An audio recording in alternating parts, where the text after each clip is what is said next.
Hello students, once again welcome back to the channel.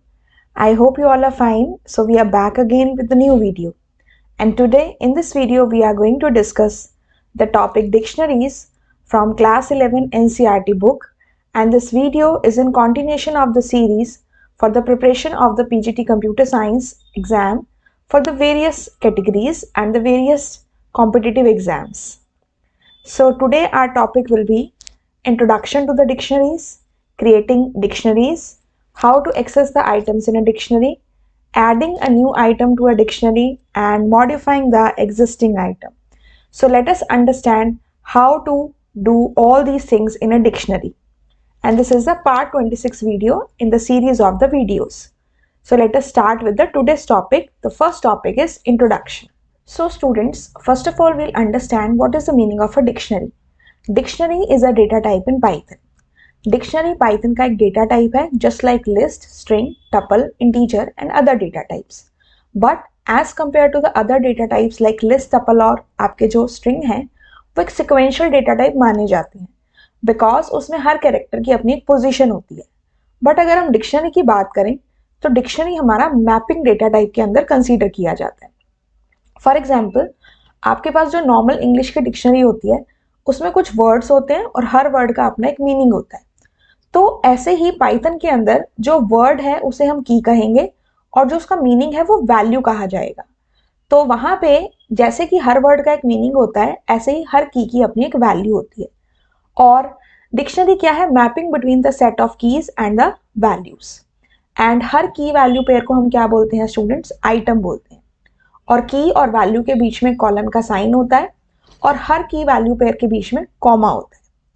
जैसे कि आपके लिस्ट, स्ट्रिंग और टपल में जितने भी आइटम्स या एलिमेंट्स होते हैं वो एक सीक्वेंस में होते हैं, दैट इज एक ऑर्डर में होते हैं. बट ये केस डिक्शनरी के साथ नहीं होता.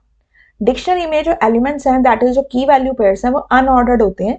तो अगर आप डिक्शनरी में कोई भी चेंजेस करते हैं तो हो सकता है आपको जो न्यू डिक्शनरी मिले या जो न्यू डेटा मिले वो सेम ऑर्डर में ना रहे, हो सकता है उसका ऑर्डर चेंज हो जाए.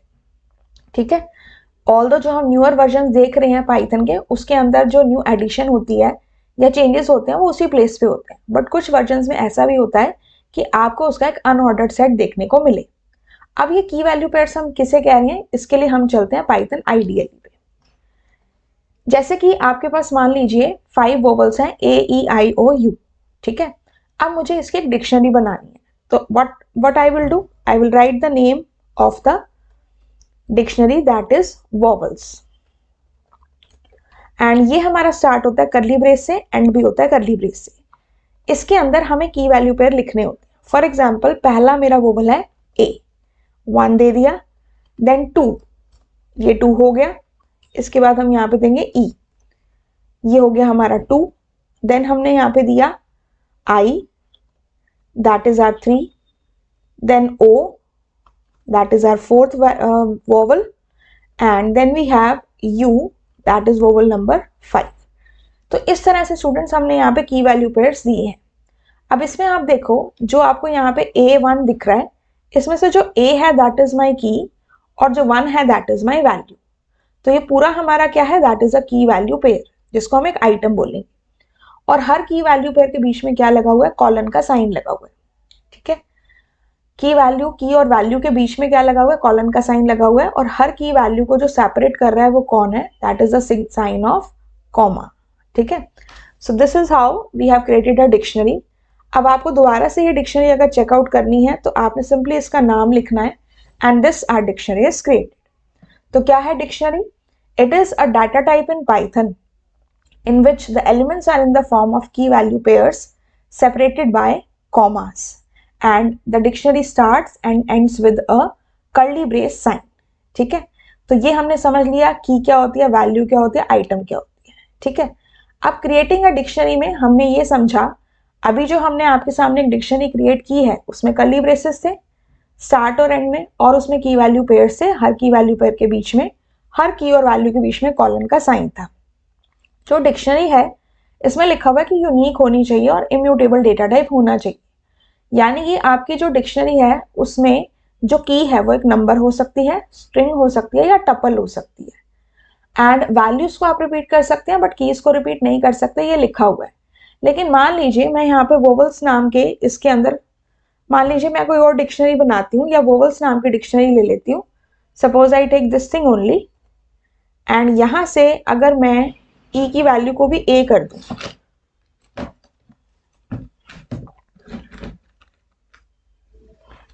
एंड नाउ आई से वोवल्स, तो मेरे सामने सेम टू सेम डिक्शनरी आएगी। ठीक है, तो यहाँ पे देखिए जब आप इसमें चेक करेंगे तो ए जो है वो हमारे पास 2 कीज हैं, तो इसमें इसकी एक वैल्यू 1 है, इसकी एक वैल्यू आपकी 2 है। तो लेकिन इसमें सिर्फ ए को कितना ले रहा है, 2 ले रहा है और एक ही बार ले रहा है। ठीक है, तो इसलिए ये बोल रहा है कि जो इसकी डिक्शनरी की कीज है वो यूनिक होनी चाहिए। वैसे तो इसमें कोई एरर नहीं आएगा, बट ये उसकी लेटेस्ट वैल्यू को लेगा। ठीक है, तो इसके बाद इसलिए इसने कहा कि ये यूनिक होनी चाहिए। वैल्यूज आपकी अलग अलग सेम हो सकती हैं। वैल्यूज आपकी सेम कैसे हो सकती हैं? सपोज अगेन हमने ये लिया, अब मान लीजिए मैं ई की वैल्यू भी 1 कर देती हूँ, तो इस केस में now if I right here vowels again, तो व्हाट विल हैपन, मेरे पास सारी की सारी डिक्शनरी सेम आ रही, A1, E1, I3, O4, U5। ठीक है, इसलिए इसमें कहा गया कि जो कीज हैं वो यूनिक होनी चाहिए, बट वैल्यू हमारी क्या हो सकती है, सेम हो सकती है। ठीक है, तो कीज यूनिक होने का मतलब डिफरेंट होनी चाहिए, लेकिन अगर हम सेम भी लेते हैं तो एरर तो नहीं आएगा, बट ये उसके लेटेस्ट वैल्यू यानी कि जो न्यूएस्ट वैल्यू होगी उसको उठाएगा as the value of that particular की। ठीक है स्टूडेंट्स, इसके बाद हम नेक्स्ट बात करते हैं कि डिक्शनरी की जो की है वो कोई भी इम्यूटेबल टाइप का डेटा टाइप होना चाहिए, यानी कि कोई एक नंबर हो सकता है, स्ट्रिंग हो सकता है या टपल हो सकता है। कैसे? जैसे कि यहाँ पे आप देखो जितनी भी मैंने कीज ली हैं AEIOU सारी स्ट्रिंग टाइप की हैं। इसको हम नंबर भी ले सकते थे, इसको हम टपल भी ले सकते थे। फॉर एग्जाम्पल हम यहाँ पे एक डिक्शनरी बनाते हैं डी नाम से, और इसके अंदर हमने एक टपल ले लिया 1, 2 और इसको हमने दे दी वैल्यू 3, देन हमने ले लिया 4, 5 और इसको हमने वैल्यू दे दी 6। ठीक है, इस तरह से। तो अगर आप यहाँ पे चेक करेंगे तो आपके सामने यहाँ पे की वैल्यू पेयर्स आ रहे हैं, कोई एरर नहीं आ रहा। यानी कि आप यहाँ पे स्ट्रिंग ले सकते हो, आप यहाँ पे कोई नंबर ले सकते हो, आप यहाँ पे टपल ले सकते हो। लेकिन इसी डिक्शनरी में अगर मैं यहाँ पे जो कीज हैं उसको हम अगर ले लें एज लिस्ट, लिस्ट हमारी क्या है, टेबल डेटा टाइप है, तो हमारे पास वहां पे एरर आ जाएगा। चाहे आप यहाँ पे एक की को लिस्ट लो या सबको आप एज अ लिस्ट लो, तो वहां पे you will see the error. जैसे ही हम एंटर करेंगे आपके पास एरर आया कि type error unhashable type list. List जो है वो एक अनहैशेबल डेटा टाइप है, हम इसको डिक्शनरी में एज अ की नहीं ले सकते। तो यहां से हमने क्या समझा, ये डिक्शनरी की कैरेक्टरिस्टिक है कि डिक्शनरी के जो जितने भी कीज हैं वो इम्यूटेबल होनी चाहिए। That is they can be either number, tuple और स्ट्रिंग, वो कोई भी म्यूटेबल डेटा टाइप नहीं हो सकती। अब म्यूटेबल डेटा टाइप में हमारे पास एक तो आती है लिस्ट, दूसरी आती है डिक्शनरी। तो डिक्शनरी के अंदर आप डिक्शनरी को एज अ की भी नहीं ले सकते। फॉर एग्जाम्पल अगर D is equal to, next line में जाएं और हमने कहा D is equal to, curly braces start किए और यहाँ पे फिर से हमने कर्ली ब्रेसेस स्टार्ट करके एक डिक्शनरी ले ली। जैसे कि मैंने कहा 1:2, ये मेरी एक डिक्शनरी हो गई, और फिर मैंने यहाँ पे कह दिया 3। ठीक है, देन मैंने यहाँ पे कहा 4:5, देन यहाँ पे हमने कहा 6। ठीक है, इस तरह से हमने किया। यहाँ से हमारे पास अगेन क्या आ रहा है, अनहैशेबल टाइप डिक्ट, यानी कि हम डिक्शनरी की कीज में ना तो लिस्ट पास कर सकते हैं ना ही डिक्शनरी को पास कर सकते हैं। तो हम इसमें सिर्फ क्या ले सकते हैं, we can take only number, tuple और अ स्ट्रिंग। ठीक है, अब एक चीज इसमें और होती है, क्या वैल्यूज को हम लिस्ट और डिक्शनरी ले सकते हैं? Yes, that can be done. यहां से हमने इसको कॉपी किया, यहां से हमने इसको पेस्ट किया। अब यहाँ पे हम सिर्फ 1 कर देते हैं और यहाँ पे हमने इसको कर दिया 3 एंड 4, एज ए लिस्ट पास कर लिया। इसको हटा देते हैं और यहां से हमने इसको 4 कर दिया and here we make it a list, for example 6,7 and हमने एक लिस्ट बना लिया। स्टूडेंट्स, अब इसको देखो हमने क्या किया, जैसे ही हमने एंटर की को प्रेस किया and I just check the dictionary D, though no error is coming in front of me. ठीक है, सो इसका मतलब जो हमारी वैल्यूज हैं वो लिस्ट भी हो सकती हैं या वो हमारे डिक्शनरी भी हो सकती हैं। अब हम इसको चेंज करके देखते हैं। कॉपी किया, यहाँ से हमने इसको पेस्ट किया, इसको हम नॉर्मल नंबर ले लेते हैं, सपोज 1 ले लिया और यहाँ पे हम इसको एज अ डिक्शनरी पास कर देते हैं, जैसे कि 3:4 4, ठीक है। इसको हमने ले लिया 4 और इसको हमने यहां कर दिया 5:6, ठीक है। So this is how it is done. Okay, यहां पे कॉलन का साइन आएगा।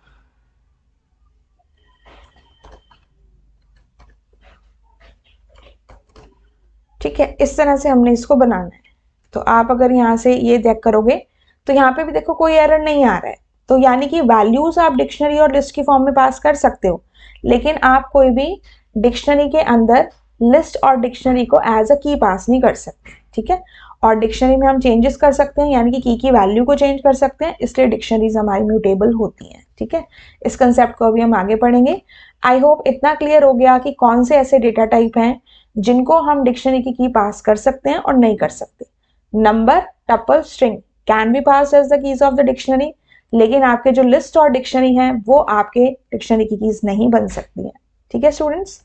अब देखो, क्रिएटिंग अ डिक्शनरी, एक तो आपने ये मेथड समझ लिया कि यहाँ पे कोई भी नाम लिखा, कर्ली ब्रेसेस से स्टार्ट और एंड करना है, की वैल्यू पेयर देना है, बहुत सारे दे सकते हैं, अनलिमिटेड, बीच में कॉमा होना चाहिए। दूसरा, अगर आपको कोई बनानी है, that is your you can say empty dictionary, तो वो आप कैसे क्रिएट करेंगे? उसके लिए आपके पास एक सीधा सा मेथड है, D1 इज इक्वल टू, सीधा एम्प्टी कर्ली ब्रेसेस लगा दो, D1 जैसे ही आप चेक करोगे एम्प्टी डिक्शनरी आपके पास आ गई। दूसरा मेथड है D2 इज इक्वल टू, एक फंक्शन आप यूज कर सकते हो डिक्ट नाम से। तो जैसे ही आप D2 को चेक करोगे तो आपके सामने क्या आ रहा है? आपके सामने एम्प्टी डिक्शनरी आ रही है। तो ऐसे आप एम्प्टी डिक्शनरी को क्रिएट कर सकते हैं, ठीक है स्टूडेंट्स। तो यहाँ पे देखो dict1 empty dictionary normally create की, और यहाँ पे इन्होंने डिक्ट फंक्शन से क्रिएट की, ठीक है। उसके बाद dict3 में क्या है? मोहन 95, राम 89, तो मैपिंग हो रही है। तो ये कीज जो है वो नेम्स ऑफ द स्टूडेंट्स हैं और जो वैल्यूज हैं वो मार्क्स ऑफ द स्टूडेंट्स हैं। तो इसमें क्या है? मोहन के मार्क्स 95 है, राम के मार्क्स 89 है। इस तरह से दिस इज माई डिक्शनरी, ऐसे हम क्रिएट कर सकते हैं, ठीक है। अब नेक्स्ट चीज आती है, how to access the items in a dictionary. एक डिक्शनरी में किसी भी आइटम को एक्सेस करना हो तो कैसे करते हैं? लिस्ट, स्ट्रिंग और टपल में एक्सेस करना हो आप कैसे करते हैं? उसकी पोजीशन से करते हैं। लेकिन अगर आपको डिक्शनरी में एक्सेस करना हो तो उसको आपको उसकी की से करना पड़ेगा, ठीक है। की पास करोगे तो वैल्यू आएगी। जैसे वर्ड का मीनिंग होता है, ऐसे की अपनी वैल्यू होती है, ठीक है। जैसे कि यहाँ पे डिक्शनरी में अगर आप मोहन पास करोगे तो 95 आएगा, राम पास करोगे तो 89 आएगा, इस तरह से। और अगर आपने कोई ऐसी की पास कर दी जो इसमें है ही नहीं, तो वो आपको क्या दे देगा? की एरर। कैसे समझे इसको? प्रैक्टिकली समझते हैं। हमने जो वोवल्स नाम की डिक्शनरी बनाई थी वो ये वाली थी, ठीक है। अब अगर मैं यहाँ पे लिखूं वोवल्स और स्क्वायर ब्रैकेट में हमने लिखा ए, तो मेरे पास क्या आंसर आया? 1 आया। फिर मैंने लिखा वोवल्स और ब्रैकेट में हमने पास कर दिया यू, तो what answer we are getting? We are getting the answer as 5। तो I have taken 5 vowels in this A E I O U। मान लीजिए मैंने इसमें पास कर दिया यहाँ पे जे, लेकिन जे तो मेरी कोई की है ही नहीं इसके अंदर, तो what will happen? It will say की एरर, कि आपके पास ये की तो है ही नहीं फिर भी आपने पास कर दी। So this is an error which is a key error. तो कभी भी आपको डिक्शनरी के वैल्यूज को एक्सेस करना हो तो आप किसको यूज करोगे? उसकी कीज को एक्सेस करोगे, ठीक है स्टूडेंट्स। इसके बाद नेक्स्ट देखिए आपका क्या होता है, डिक्शनरीज आर म्यूटेबल। म्यूटेबल का मतलब होता है कि जिसमें हम चेंजेस कर पाए। अभी हमने दो डेटा टाइप ऐसे पढ़े जो म्यूटेबल है, एक हमारे डिक्शनरीज, एक हमारी लिस्ट। उसको छोड़ के, दोनों को छोड़ के, जो हमारे नंबर, स्ट्रिंग और टपल डेटा टाइप है वो इम्यूटेबल है, उसमें चेंजेस नहीं कर सकते। तो डिक्शनरी म्यूटेबल कैसे हैं वो हम समझते हैं। मान लीजिए ये जो मेरी वोवल्स नाम की डिक्शनरी है, VOWELS, इसमें AEIOU आया हुआ है, ठीक है। मान लीजिए मुझे यहाँ पे ई की वैल्यू को 2 करना है, तो I can simply say vowels E is equal to 2। अब आप जब यहाँ से वोवल्स नाम की डिक्शनरी को चेक करेंगे तो आप ये देखेंगे कि ई की पहले वैल्यू 1 थी बट अब वो 2 हो चुकी है। इट मीन्स मैंने ऑलरेडी बनी हुई डिक्शनरी में चेंजेस किए। We have modified the existing element in a dictionary. और हमने ये भी समझा कि हम जो पहले से की बनी हुई है उसकी वैल्यू को चेंज कर पा रहे हैं। और जहां पे भी चेंजेस पॉसिबल होते हैं that is a mutable data type. ठीक है स्टूडेंट्स, तो इसके अंदर हमने चेंजेस किए और वो पॉसिबल हैं, कोई एरर नहीं आ रहा, that is why dictionary is mutable. अब मान लीजिए मुझे इसमें एक और एलिमेंट डालना है, एलिमेंट मीन्स की वैल्यू पर इसमें ऐड करना है, तो नई की पास करनी पड़ेगी। तो हमने कहा वोवल्स और यहां से सपोज हमने जे दे दिया एंड इसकी वैल्यू हमने दे दी सपोज स्टूडेंट 6। तो यहाँ पे मेरे पास क्या आएगा, नो एरर इज कमिंग। तो अब आप अगर वोवल्स नाम की डिक्शनरी को चेक करेंगे तो आप यहाँ पे देखोगे कि J6 जो है वो एंड में ऐड हो चुका है। ये न्यूअर वर्जन हैं तो इसके अंदर जनरली एंड में ऐड होता है, हो सकता है अर्लियर वर्जन में बीच में कहीं पे भी ऐड हो जाता था, इसलिए हम डिक्शनरी को अनऑर्डर्ड कलेक्शन बोलते हैं। ठीक है, तो अभी हमने क्या समझा, कैसे हमने डिक्शनरी में new element that is new की वैल्यू पेयर को ऐड करना है, और जो ऑलरेडी की वैल्यू पेयर एग्जिस्टिंग है कैसे हमने उसमें चेंजेस करने हैं। ठीक है, so this is how we have done this topic adding a new item. आप यहाँ पे भी देख सकते हो, इसमें मोहन, राम, सुहेल, संगीता 4 नेम थे। मीना नाम हमने डाला विद द मार्क 78 तो वो एंड में आ गया। और फिर हमने मॉडिफाई भी किया एग्जिस्टिंग एलिमेंट को। सुहेल ऑलरेडी था, पहले इसके मार्क्स 92 थे, वी चेंज इनटू 93.5, जो चेंजेस आप इसमें चेक कर चुके हैं। ठीक है स्टूडेंट्स, सो आज के जितने भी हमारे टॉपिक्स थे रिलेटेड टू जो हमारी वीडियो का पर्पस था, that is introduction, creating dictionaries, accessing items, adding and modifying new and existing item respectively, ये सारे पॉइंट्स हमने कवर किए आज की वीडियो में। I hope students this is helpful to you, आपको ये समझ में आ गए होंगे। अगर आपको ये हेल्पफुल लगे हो और आपको लगता है कि किसी और को भी इसकी नीड है तो आप इसे शेयर कर सकते हैं। ठीक है, and you can like the channel, subscribe it for more updates. मिलते हैं आपसे नेक्स्ट वीडियो में इस डिक्शनरी टॉपिक के नेक्स्ट पार्ट के साथ। Till then have a good day and thank you.